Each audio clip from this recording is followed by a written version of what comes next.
Hi, folks. This episode of Bewildered is all about how we consciously structure our lives, not with rigid rules, but with rhythm. Whether you're moving house, as we are, turning 45, as it turns out I am, or just realizing your schedule isn't working anymore, we're exploring what it means to design a life that fits you in the long term and the short term.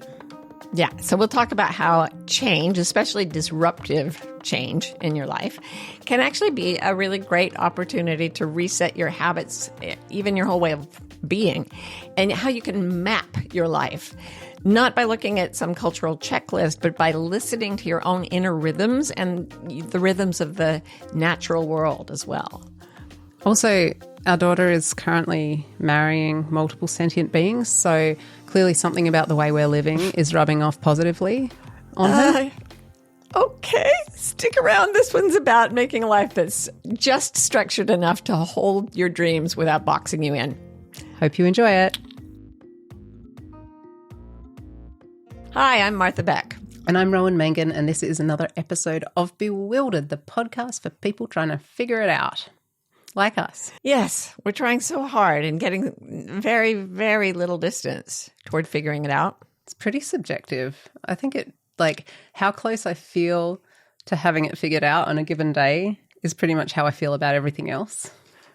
That's true. A couple of days ago, I really thought I almost had it all figured out, and then it just crashed and burned, and I realized I have nothing figured out at all.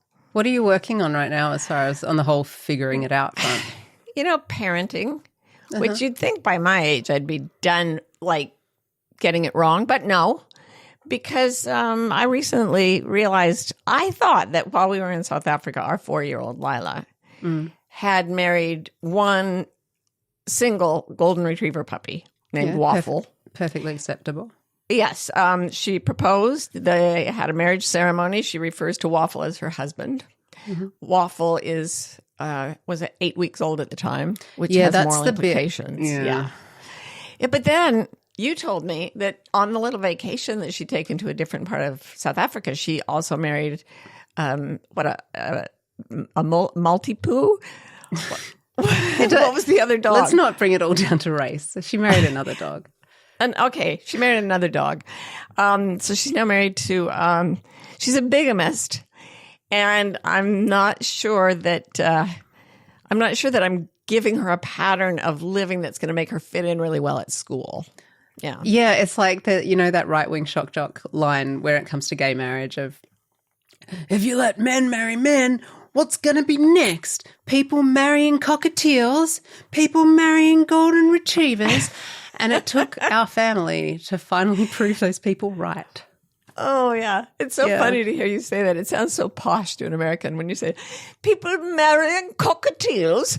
And it's like, shock jocks, people marrying cockatiels. That's kind of how a right-wing shock jock talks in my mind, not with this because we have so much experience. Cockatiels. Also, I don't know if I should bring it up or not now, but she also proposed, Lila, our daughter, also proposed to me recently. That's true. And I think the more troubling thing is you said yes. Well, of course I did. I want all my little girls' dreams to come true. Oh, are we going to get bad mail from this? I don't know. I mean, this is tricky territory. This is why I'm trying to figure it out. That's why this is such a controversial podcast, guys. It is. We're prepared to say it like it is. We're so controversial. What are you trying to figure out, Ro? I something quite different. Oh, good. Etiquette. I mean, I guess this is all about interpersonal stuff, right? Long time ago, I heard someone say that, when you're hosting a party or whatever, which of course we do all the time, you're meant to you're the host, a person comes in to the party, you bring them into the party, you spot someone who's already at the party, you navigate towards them with your new person, and then you say, Diane, this is Robert. Robert works in landscaping.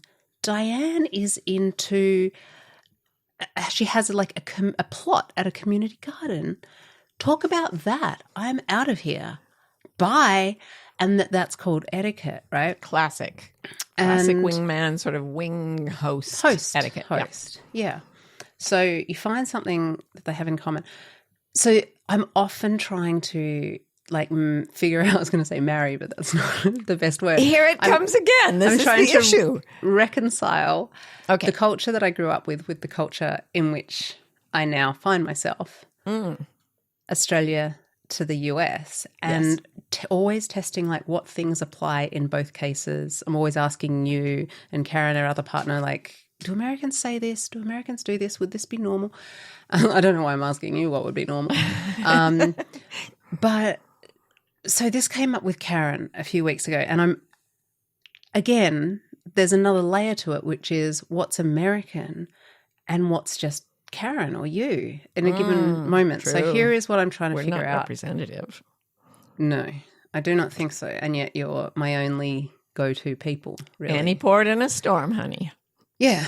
So a few weeks ago, someone came to fix something. I believe he was going to install reverse osmosis water or whatever. something. Whatever that is. Karen thought we needed it. So sounds like aliens. It does. It sounds like, or a surgical procedure. Because if you learn by osmosis, things soak into your head. If he came to do reverse osmosis, he's bringing something to the house that would soak us into it, it sounds like to me. Oh, my God. We're in danger. Yeah. We are. I shouldn't have been worrying about etiquette at a time. That's right. This. Run for your life. Reverse osmosis is coming for you. So the guy's coming to do the mysterious thing. And he drives up, but he doesn't come into the house. And so it's already like a sort of charged etiquette moment.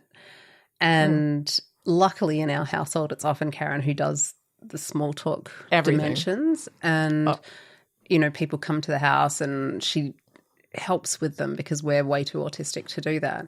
We're hiding somewhere behind a mirror or something.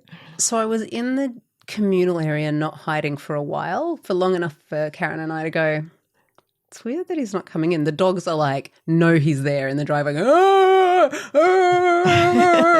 in the way that dogs do, and still doesn't come in. So eventually I'm like, Karen, I'm sorry, I'm going to have to leave you with this situation and go hide. And which is our process in this kind of situation. Right. My curiosity about the mystery of the man in the driveway was not greater than my horror at having to make small talk. But a little bit later, he did come in and I heard Karen talking to him. And I had to go downstairs at one point. I wouldn't have chosen it.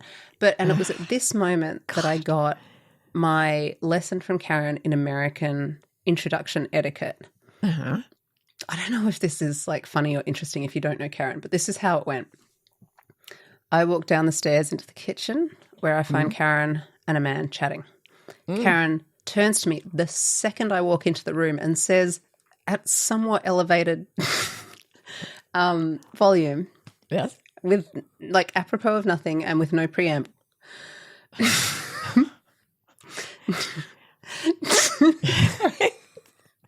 She says, Jason got his face eaten off by a dog. Oh no, why are we laughing? That's wrong. Why are you laughing? It's first terrible. of all, because I don't even know if this is Jason. Did he have who's Jason? Have a face? Is this Jason? Or is Jason someone else? Like, you didn't mention that. No, because as soon as she said Jason got his face eaten by a dog, I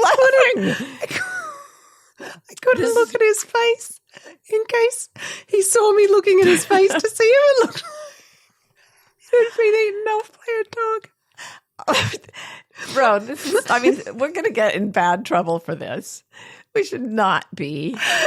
Not because our daughter's marrying animals. It's the tension. It's horrifying. It's tension. This is Marty being genuinely worried at this moment that I'm setting all these people up. I'm so sorry.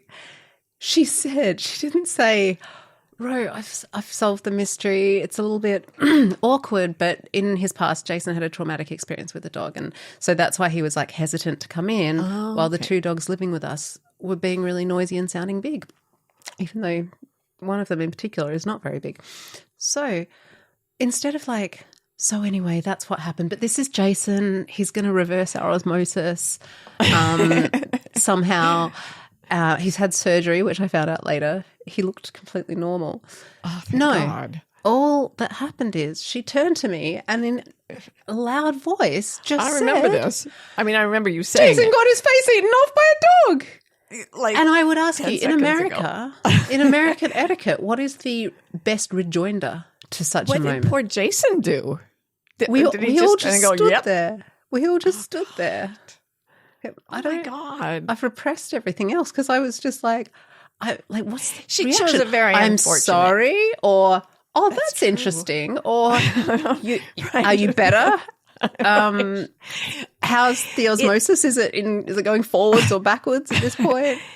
It is really, really, it did put you in a situation. I have to say, that's one I have not yet had to figure out. Thank God I was hiding upstairs behind a mirror.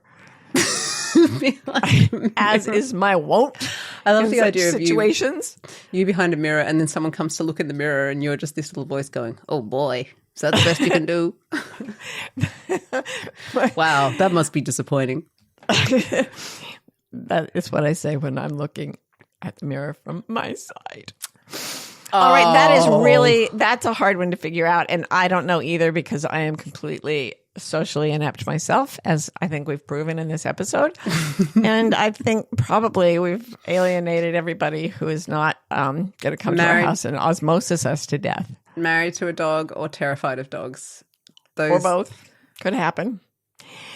Oh, we have so much to figure out now. Wow. This is a new low, even for this podcast. Wait for the most brilliant segue you've ever heard. Yes.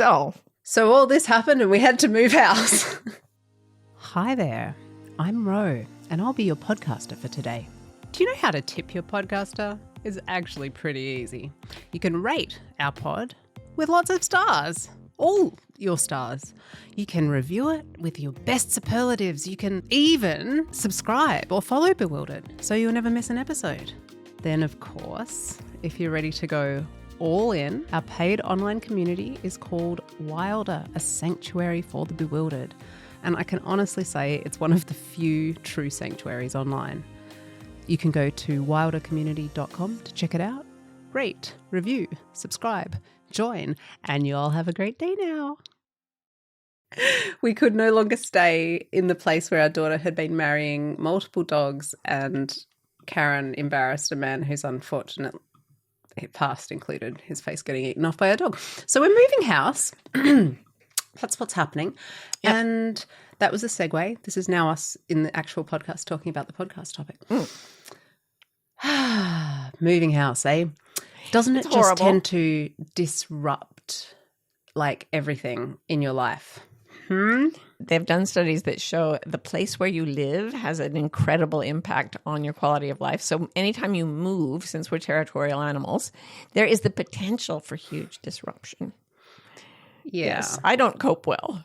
No, you don't. And I was just thinking today, like, you really don't cope well, and yet you've made more big cross-country, cross-international moves than most people. Like, That's true. The vast majority of people do in a lifetime. I hadn't thought of it that way. No, now I feel better about myself. Yeah, because you've been all over the place. I can't count the number of clients I've had who have moved, and I've told them you're going to go through a phase of grieving and repatterning, and they're like, not me. I'm thrilled about this move. And then 6 months later, they call me back and say, I hate my life. And I say, no, honey, you just moved. It's okay. It'll get better. So what we're thinking about, the vibe is that since all our daily rhythms are going to be completely upended, because we're also moving to a different part of the country, not very far, but enough that we're not going to any of the same places. Right. Dentists, for instance. Yeah. I don't know what else people go to, dentists and things. So dentists, reverse osmosis people, that's it. That's all there is, really. You're covered. Yeah.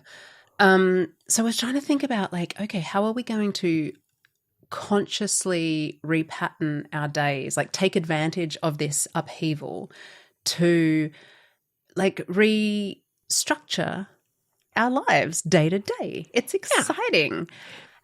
Because you can decide to change your life at any time, but it's very difficult to fight what's already in motion, the inertia of whatever's happening.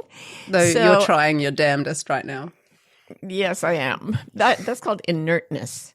Inertness is where you just sit in a lump and cry. Yeah. Inertia is where you keep going in the direction that you're going until operated upon by an equal and opposite force. So all our lives are going forward with inertia, and that makes it kind of hard to shift major pieces of life unless something dramatic happens. You can do it, but if you have an upheaval, like you've decided to move house, it's actually an opportunity. Since everything's going to be sort of disrupted and deconstructed, you now have an opportunity to reconstruct things. And I love what you were saying to me about how it's going to happen anyway, right? Yeah. So you've kind of got, when things are in upheaval, you've got this fork in the road between being acted upon by your new situation or circumstances, and to some extent choosing how to repattern your life. Yeah. In the new space. Yeah. So we thought, given that we're doing this right now, we would do an episode about how you consciously, I used to call what I do life design, because it's more, they call it life coaching, which sounds sporty and fun. But to me, it was more like a creative, like a design function, that you're going to build your life with conscious attention to fit an inner map of beauty and joy and whatever is best in your life. And when disruption comes along, whether it's invited or whether it's just imposed on you by life and fate, you have this opportunity to sort of clear the slate and consciously design what comes next.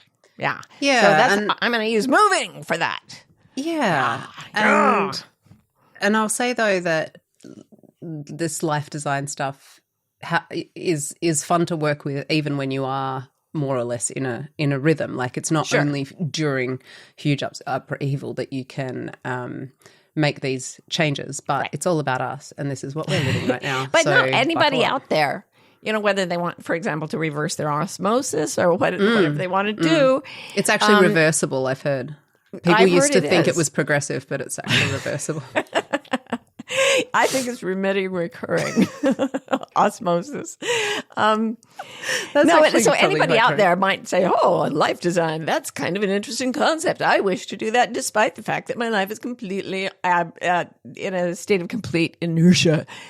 Yeah, you can do this anytime. But if there is a disruption of some kind, that's an especially exciting opportunity to make things different. Yeah, and to avoid like potentially indulging all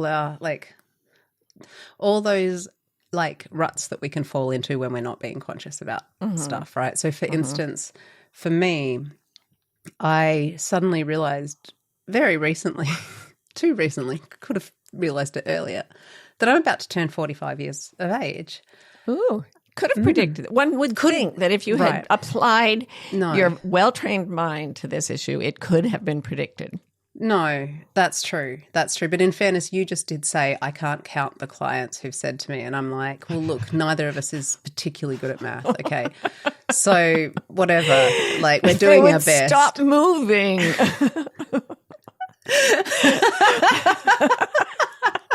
They're all running about. How can I count them? So I've managed to get to 44 3/4, as Lila would put it. And I've just been stuck in the mentality of, I'm probably about 22, so I'm probably fine to not really prioritize my health for anytime soon. Yeah. And 45, for some reason, literally about 48 hours ago, I went, fuck, That's, whoa, okay, shit, I'm going to die. I should, like, bone density and muscle mass. Right? These are now things that mean something to me. Peri something or other, I won't say what. But, yeah, like, shit's going down. So I'm like, okay, no more cruising on youth. I'm going to turn 45. I'm moving house right before I turn 45. Boom. Let's build healthy body things for an aging mortal human into our new day map. Oh, that's so depressing. Yeah, I know, isn't it? But it's true. I remember the moment when I suddenly went, oh, I need to eat kale. Give me kale. I'm old. That's been my only reaction so far. But so I await disruptions more. You can just look at the calendar, the clock. But yeah, it's like, let's use this move and this moment, this unforeseeable moment of you turning 45 at some point in your life. Yeah, came out of nowhere. To sort of lay down some habits that support what we want going forward. Yeah. Just slam some down.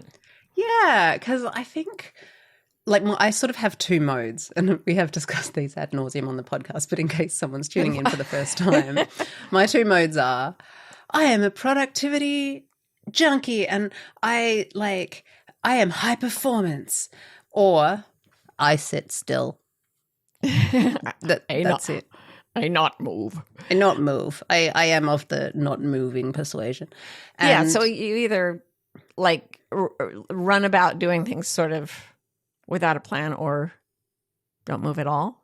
Or I make very rigid plans that cannot be lived up to, and when I reach the point of not living up to them, I stay still. These are really typical ways. I'm sorry. Let me get all sociological. They're really typical ways to react in our particular cultural framework, because there's so much rigid planning and there's so much performance focus. I was just talking to someone else because I'm trying to figure it out. I'm trying to figure it out. So I was talking to someone and I said, what would you do if you were moving? And she said, I think I would it seems like there would be a lot that I would have to do. So I would just wait until I figured out what I had to do, and then I would do it.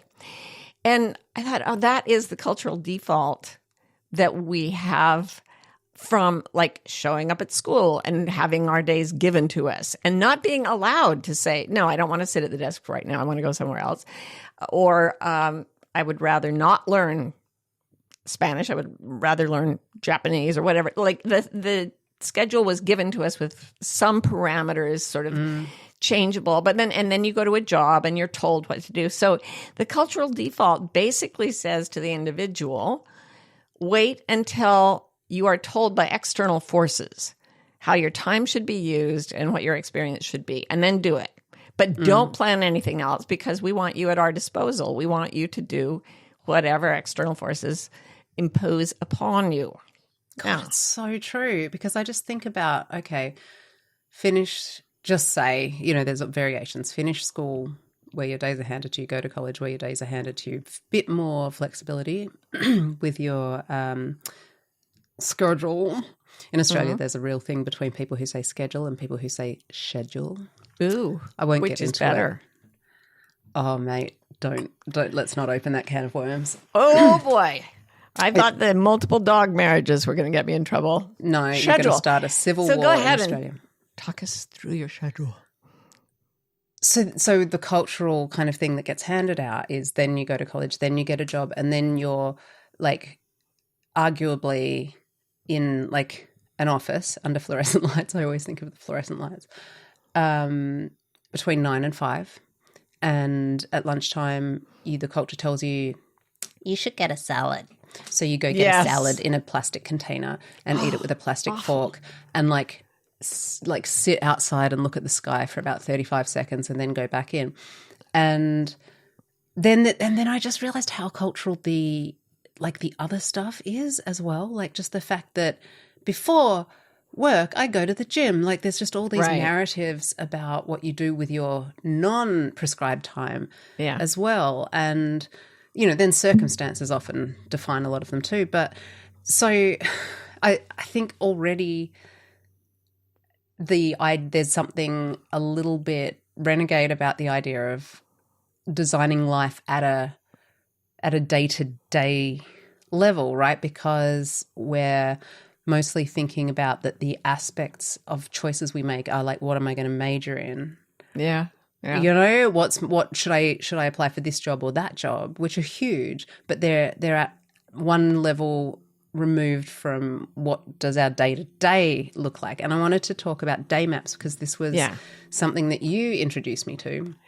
Yeah, I mean, when I was trying to help people make big changes, and I realized that the amount of inertia that we go into our lives carrying, the amount of habitual patterning we have makes it so hard to make changes. And I wanted them to, there's a lot of research showing that if you can do something called action priming, which is getting things ready for things to be different, instead of trying to make them different, you get ready to make them different. Yeah, because that's a way of creating the path of least resistance. Yes. For yourself. And it's a small disruption. It's like you introduce a small disruption. So what I noticed was that what I was doing had a lot to do with where I physically was in space at any given time. So I wanted to make some changes. They were health related. I was about 45.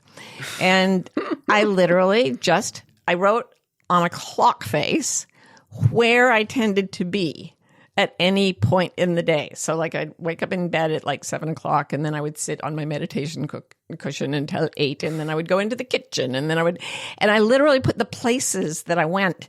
And I just decided to change the places that I went during a given day. And I called this a day map. And I was not going to the gym at the time. I started going to a gym by just driving to the parking lot and then going home. As long as I knew I had to I would go there, park the car, start the car again, drive home. And then I did that 4 days in a row. Then it started to feel habitual. And then I actually went into the gym, came out, went home. It worked. It was really an interesting thing. It was like training a dog. Yeah, and I mean, we've talked a lot about how we have to train ourselves in that way. Yes. You know, find ways to manage the selves that we are. Yeah. But a day map, shifting a day map is one way you can start to get creative about your life.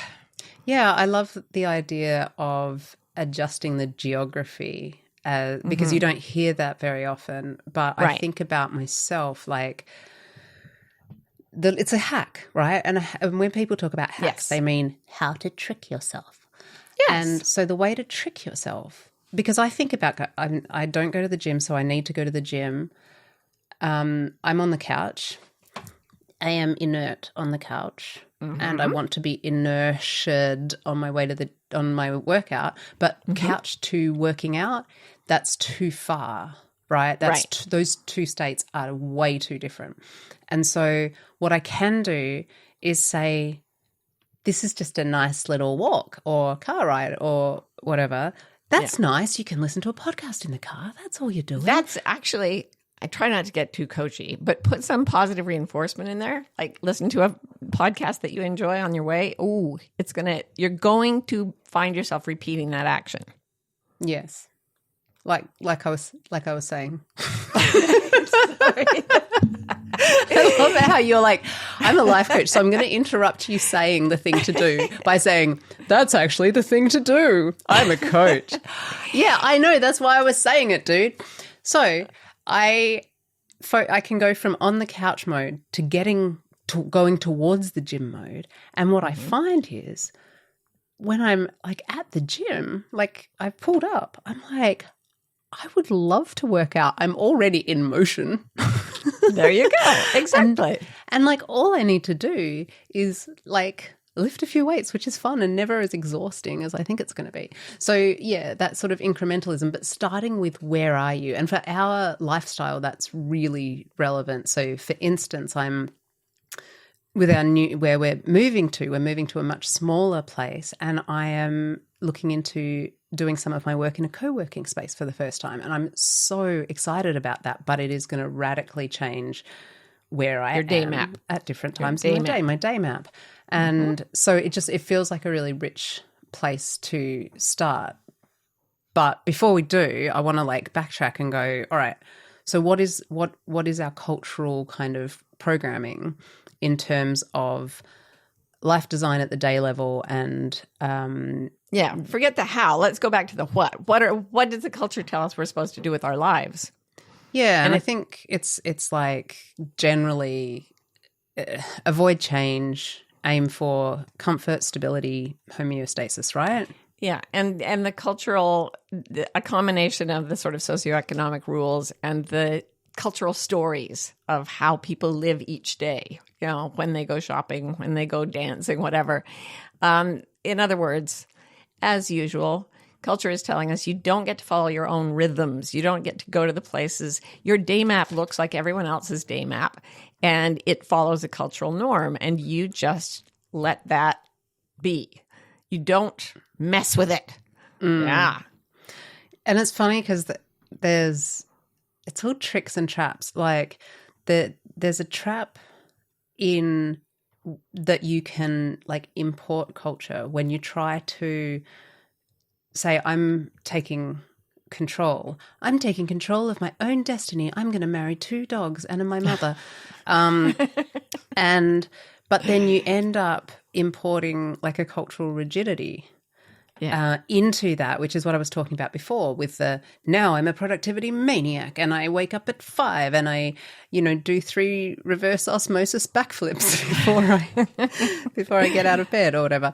And so there's like strict schedules and stuff, and it's like it's so me to fall into this cultural trap where I'm like creating my own inner culture that is as rigid as another one because I'm trying to solve productivity in some way, right? Like by finding a shortcut where I always have to do the same thing because we think that's going to be easier.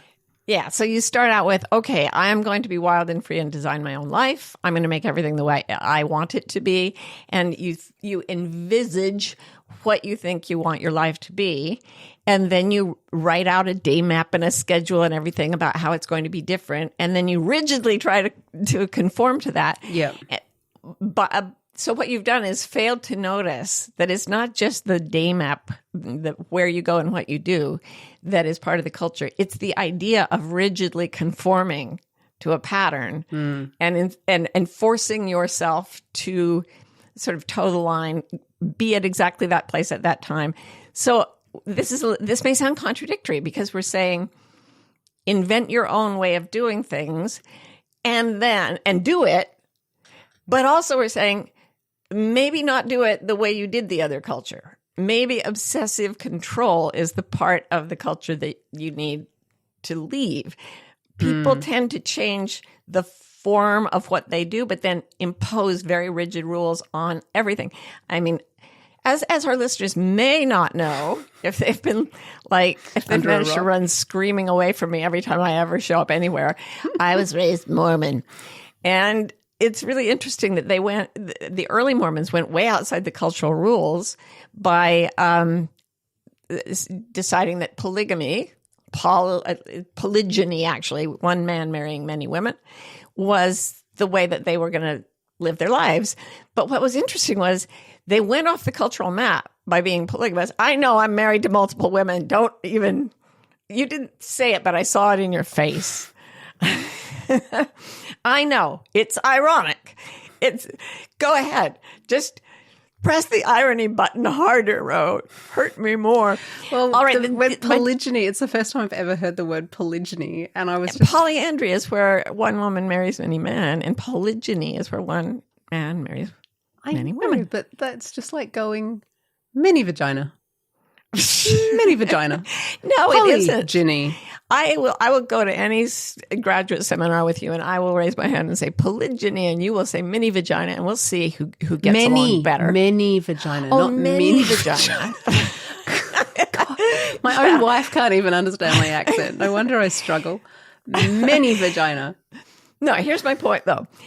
Instead of saying we have this wild, free, crazy, hip lifestyle, the Mormons went, the only way that you can go to heaven is that every man has to marry many women, and every woman has to be living in a so-called plural marriage. And the people who don't have multiple women in a marriage don't get to go to the highest part of heaven. Point of order.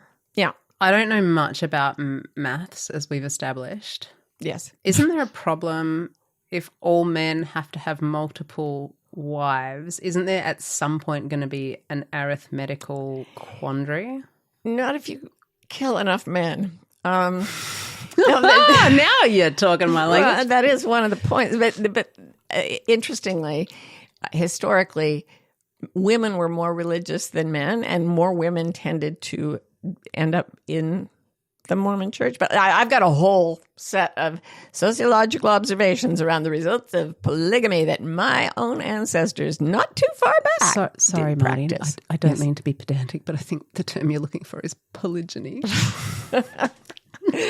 which term I'm looking for etymologically means many vaginas. I think the term I'm looking for is fuck you. Sorry. I don't mean that. Little glimpse inside our marriage there, ladies and gents. Yeah. And it's so weird to be like, those Mormons, they're so weird and polygamous. I have 2 wives. But I'm doing it in a cool way and they're doing it in a lame way. Losers. At least I don't say losers. At least I don't say everyone else is going to hell. Well, that's true. My point is that I grew up in this weird culture where this super, super rigid deviation from the super, super rigid monogamous culture had developed. Like everything was rigid. There were just wildly different sets. Now don't go. Sorry, I'm sorry. You started Do not go there. Oh my God. All right, listen. You know what the answer to that is? What? Everything was rigid. That's what they said. Not she, they. Sorry. Oh, this is terrible. This is terrible. I'm so sorry. That's everyone. what she said. No, everyone knows what everyone you're going knows for. It, right? Yeah, I didn't know it growing up, so I had to learn. People think you're different because you're Australian. Try growing up Mormon. No, thank you. The point, I want to make a point here. A point? Try to drag us back to the through line. Culture is not out there.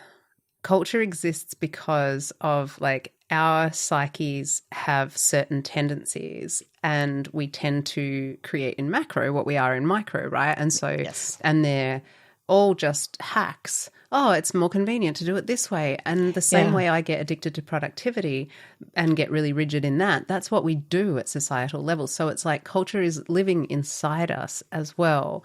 And so we just have to keep an eye out for that as we have these conversations. You're going to keep slipping in there. Yeah, we come to consensus with other people and then that consensus rules what we decide in our own heads. Yeah. So we have to get away from it. How do we move away from consensus, Martha Beck, and towards coming to our senses? Well, I will tell you in a minute.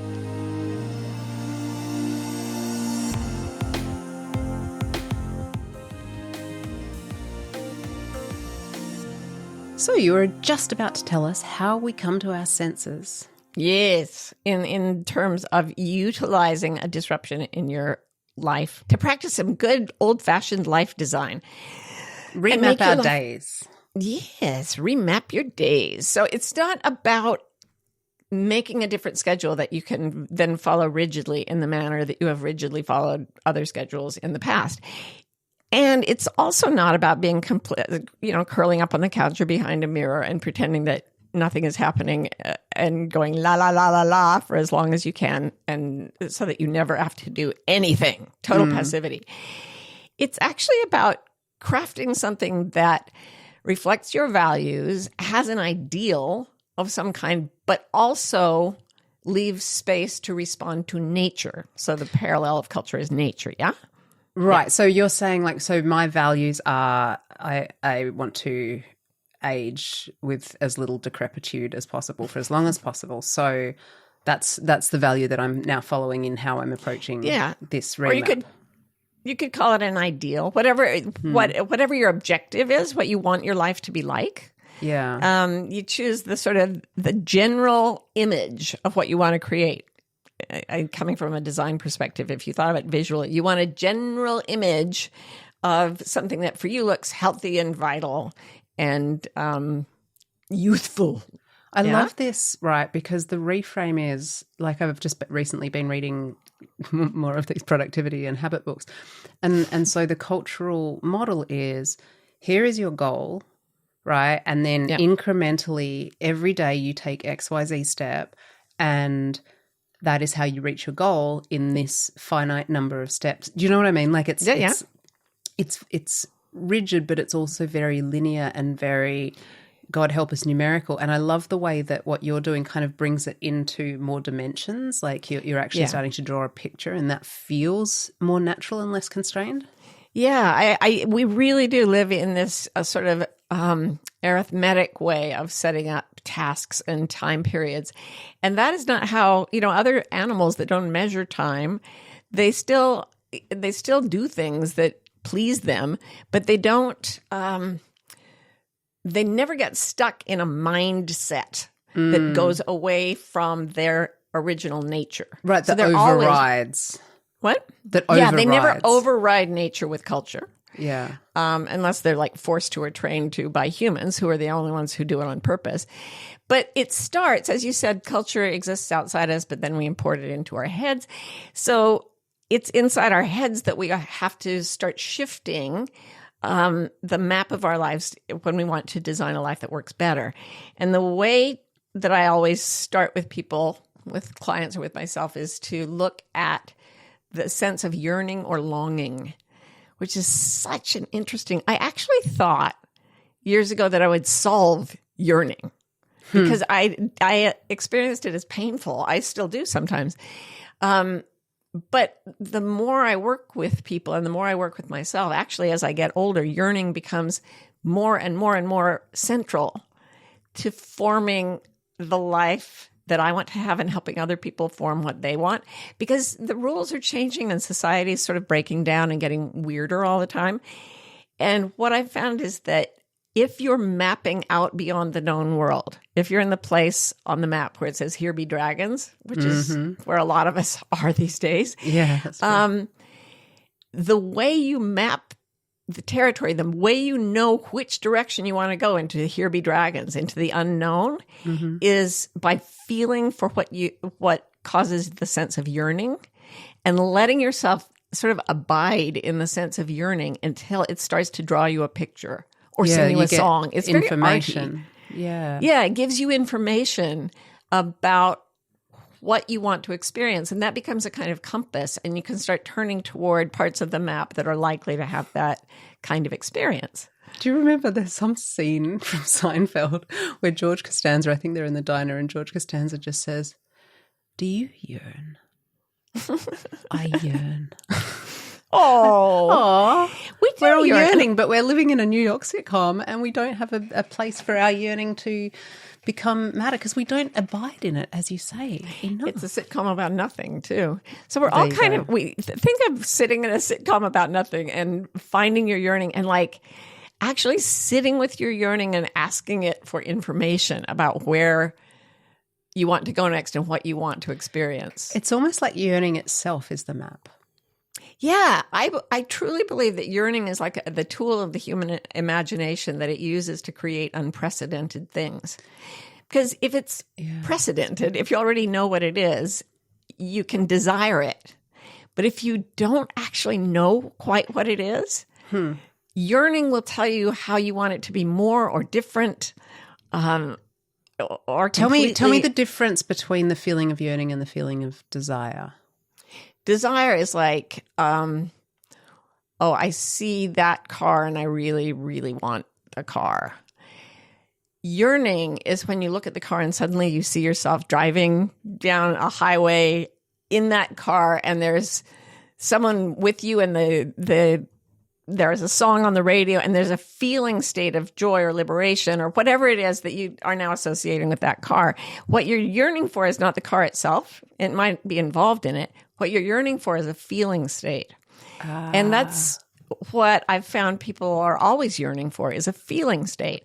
Once you know the feeling state, then there are multiple ways you can go toward it. You don't need to get that car, you don't need that specific thing. So it's an interesting take on manifesting as well, but we'll put that aside for a different show. Yeah. So for me, I guess if I were to put what my yearning is as I alarmingly and unpredictably turn the next age that I'm turning, is like vitality, right? That's what I'm yearning for, is the feeling of being vital and being comfortable and strong in my body.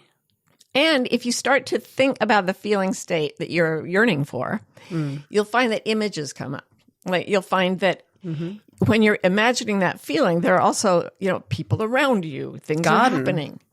A garden?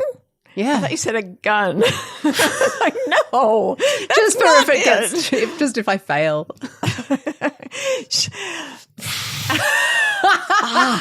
This is so problematic.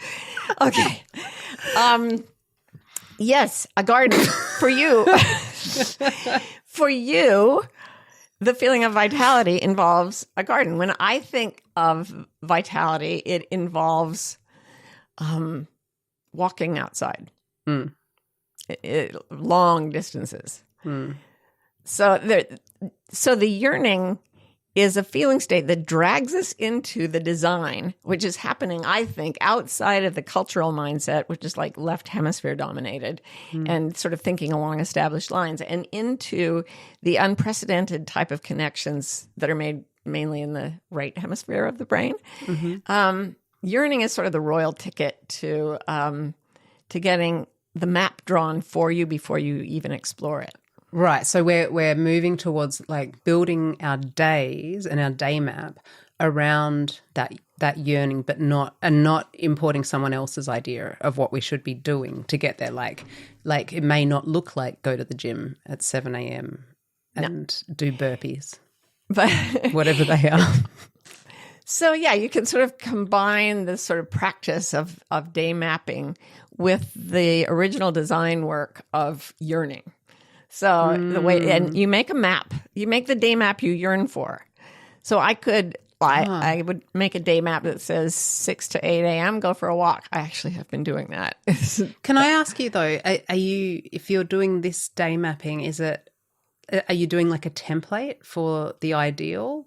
Or are you actually in the morning about to set out your day? What are you describing? Oh, no, I set out the template in a sort of dreaming and scheming session. That's what I thought. Where, you just dream up the ideal thing, and then you do make a schedule and a map of where you're going to be physically at different points during the day. But that's where you want to watch out for that rigidity of the rule-following nature of culture itself. Because what you want is something much more fluid and responsive to your true nature. You're setting out to you make this map, then you go to explore, and you're going to find things when you explore that are going to change your ideas. Interesting. Yeah, cool. So I just love this, and we've sort of covered it, but it's like instead of writing exercise 7 to 8 a.m., we go to our role at 7 a.m. or whenever, 9:30, is to go to the place where it makes it easier to move our body in the way that we yearn to. So like go to the walking path. Yeah, and the interesting thing about this is it's gentle, but it's powerful. Usually the way people try to change their lives is forceful and weak. I'm going to make these rules. I'm going to change. I'm going to do just what this book says I should do. I'm going to, take the crazy challenge that's supposed to kill you in 6 days or make you perfect, and I'm going to do that thing. Yeah. And then it looks very intense, but it's very weak because its ability to thread its way into your natural biological process of living. Yeah. It's short. It's trying to avoid everything animal about you and turn you into a machine. That's right. So what we're trying to do here, I guess, is we're kind of navigating between the rigidity of culture, whether it's externally made or whether we're creating it ourselves in that rigidity. And some, like the other extreme would be like some kind of totally unguided passivity where so it's like it's like we think we have to choose between I will do it every day no matter what and I'll only do what I absolutely feel moved to do in the moment. Like we've always got to like be trying to navigate between those two extremes because neither of them are sustainable, right, in the long term. I mean, I definitely see this with writing, which is a big part of my life. Not recently, but it needs to be a bigger part of my life coming up. Because if I try to force myself to do it rigidly, I get writer's block. But if I say, I'll only do it when the muse is upon me, I never, ever start. So it's about treating the part of you that's making your new life as a living thing. The map of your life, the schedule, these are all living, growing things. So think of it as an ecosystem instead of a factory with objects you can place in different places. Instead, it's a system of living things that are all interacting with each other. And that means that you're responsive. Like if I wake up and I have COVID, as I did once, then I may not write that day. If I wake up and I feel a little better, I may write a few words and then stop short of my goal. If I feel really good one day, I might write for 3 hours, whatever.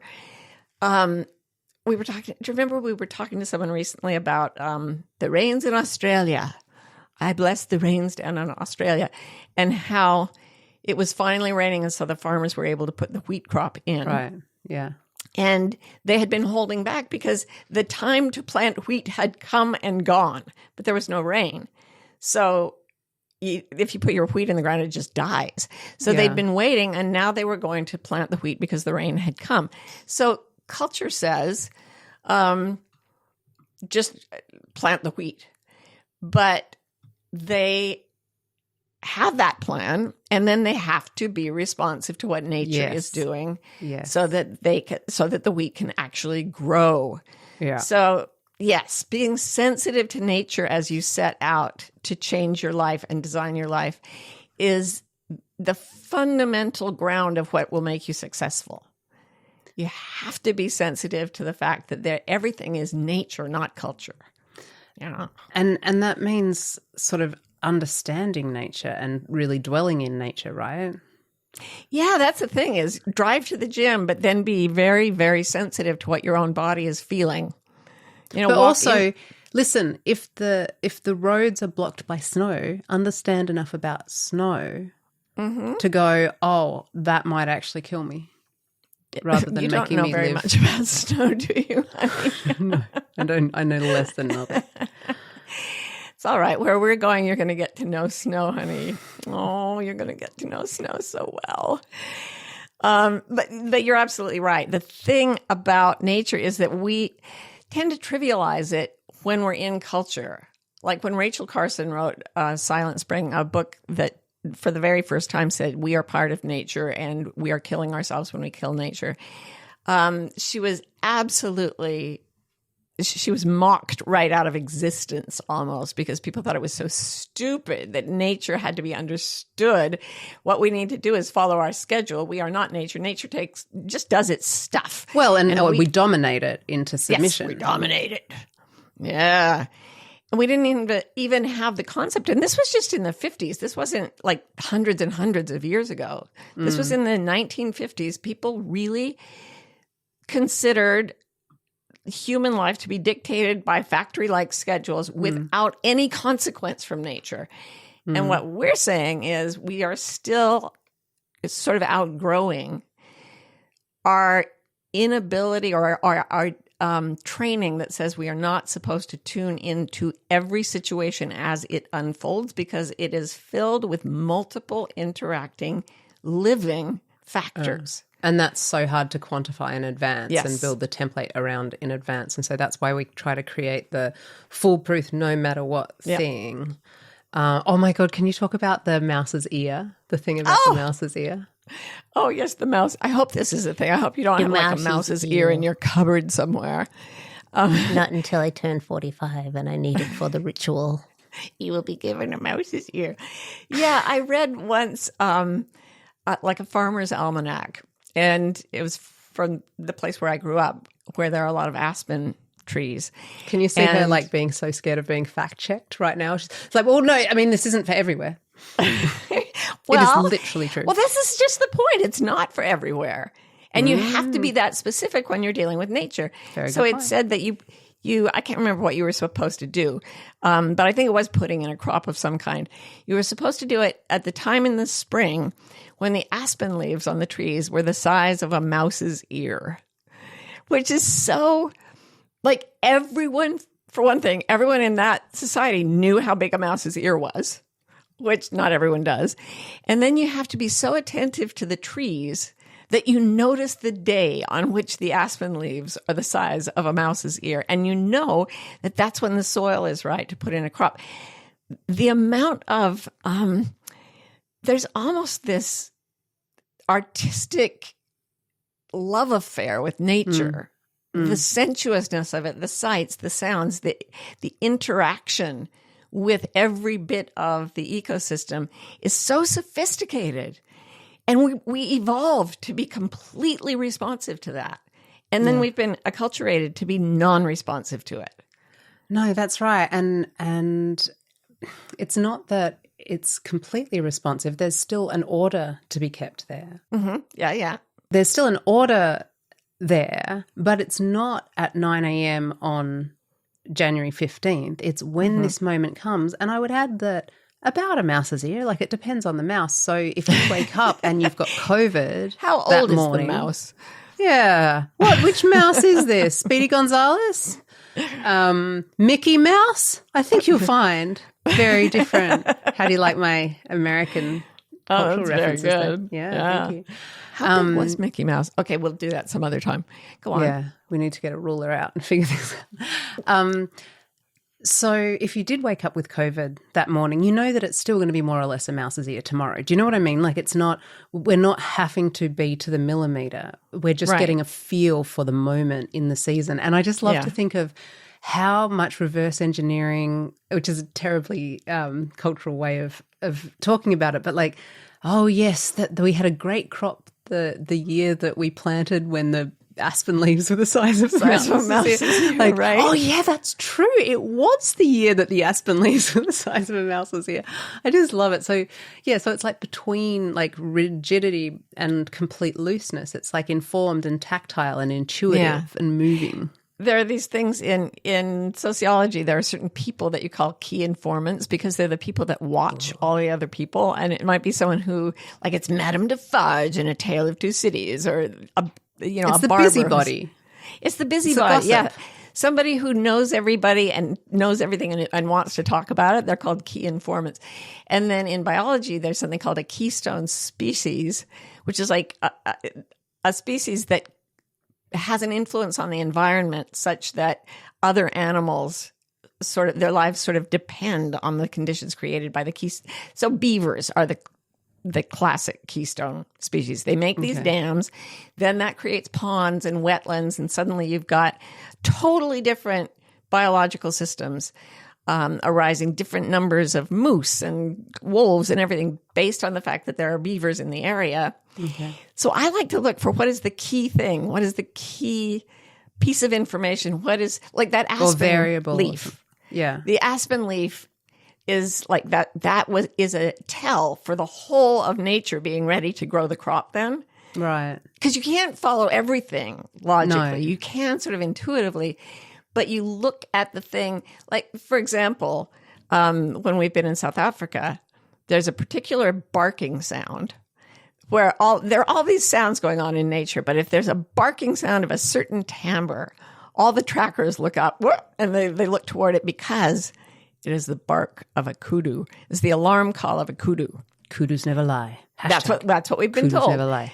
An impala will lie to you. A steenbok, liars. Filthy liars. Waterbuck, horrible liars. But kudu, they do not lie. So all these species of antelope have these alarm calls, but they will alarm when they see anything, like a cloud.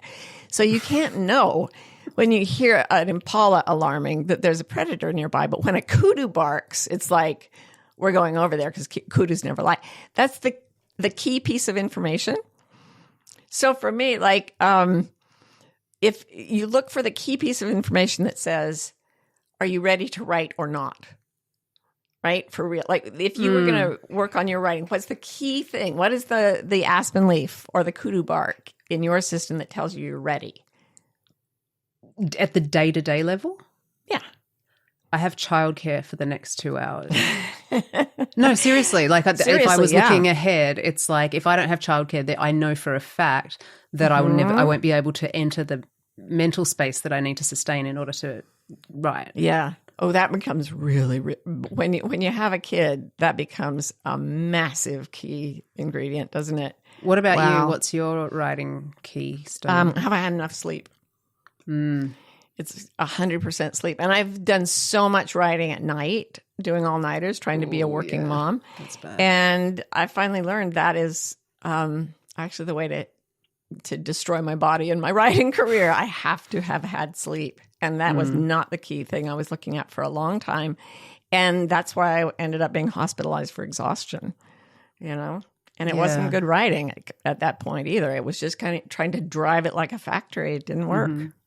Yeah. So there's those rhythms like, do we have childcare if I had enough sleep? But then there's also, like, it strikes me like larger seasonal kind of things too that are like writing seasons when you've got have like as someone who writes books, you've got very clearly delineated seasons where there's like a more amorphous one that you're in now where you're going to write a proposal. But then once the proposal has been accepted by a publisher, then you've got a due date and then you're very much in a writing season. And we, at that point, this is kind of interesting. I don't know if it is to anyone else, but we put in like your assistant and I change your calendar and the period first thing in the morning is a block every day and it's called sacred writing time.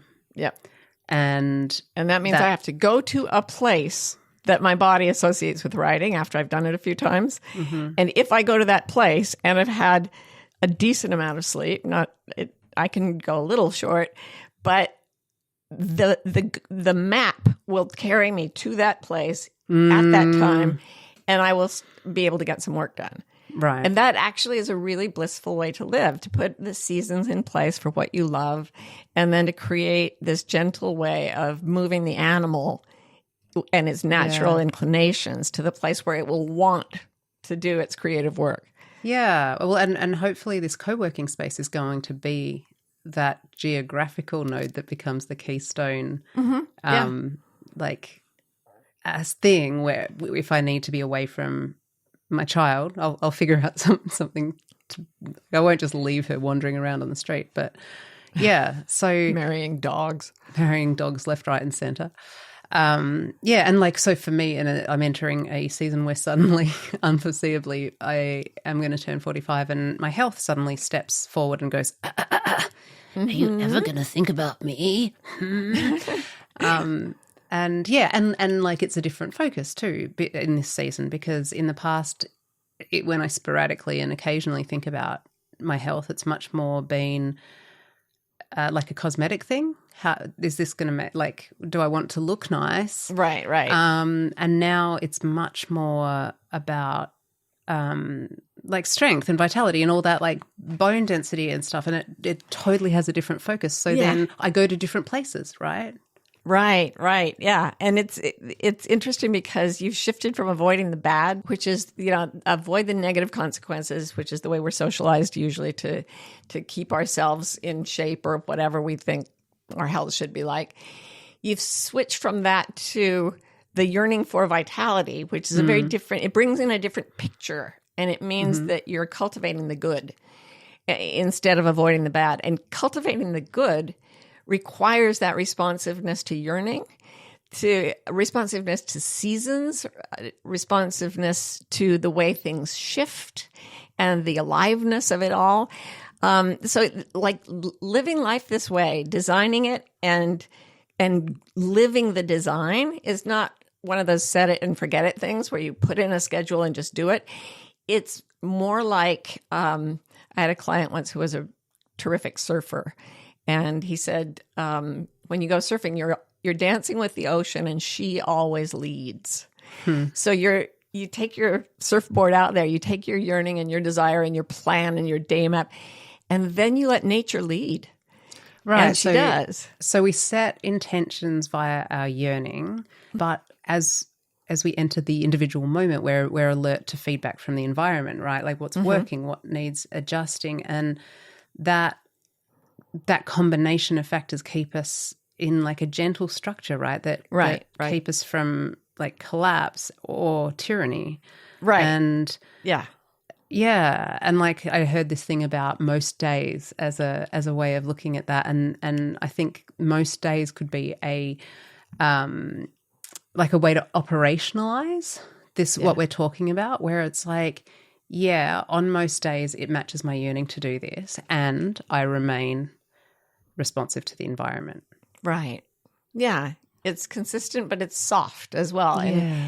And it's very, very different from the way most people think of designing their lives. They think of it as, I'm going to get a lookbook and I'm going to figure out exactly what everything's going to be and I'm going to force it to look that way.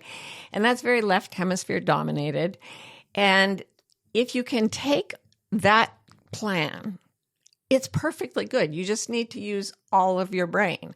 So the left hemisphere that counts and controls will operate without the input from the right hemisphere, which is the part of us that does things like finding the meaning of our life. It's the part that yearns. It's the part that senses, that uses the five senses. It's the part that is integrated with nature, and it integrates the information from the left hemisphere of the brain.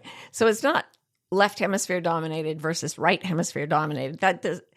Only the left hemisphere leaves out the rest of the brain. So really it's like, are you going to be your whole self? So make a plan, make a map, and then go out and be your whole self. Directed, sort of even captivated by the vision of doing something new, but also responsive continuously to yourself and everything around you.